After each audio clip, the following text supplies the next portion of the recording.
Hi friends, welcome to my KSY informative channel. ಯಾರಾದರೂ ನನ್ನ ಚಾನಲ್ನ ಸಬ್ಸ್ಕ್ರೈಬ್ ಮಾಡ್ದೆ ನೋಡ್ತಾ ಇದ್ದರೆ ಪ್ಲೀಸ್ ಒಂದು ಸಬ್ಸ್ಕ್ರೈಬ್ ಮಾಡ್ಕೊಳ್ಳಿ.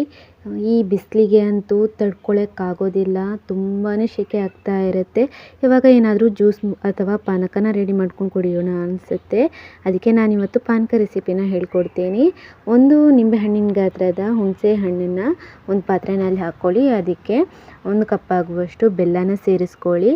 ಹಾಗೆ 2 ಲೋಟ ಅಥವಾ 3 ಲೋಟ ನೀರನ್ನ ಸೇರಿಸ್ಕೊಂಡು ಅದನ್ನು ಕರಗೋದಕ್ಕೆ ಬಿಡಿ.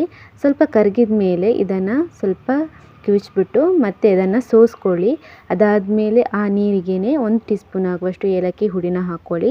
ಅದಾದಮೇಲೆ ಅದಕ್ಕೆ ಸ್ವಲ್ಪ ಪುದೀನ ಎಲೆ ಹಾಗೆ ನಿಂಬೆಹಣ್ಣನ್ನು ಈ ಥರ ಸ್ಲೈಸಾಗಿ ಕಟ್ ಮಾಡಿಬಿಟ್ಟು ಸೇರಿಸ್ಕೊಳ್ಳಿ.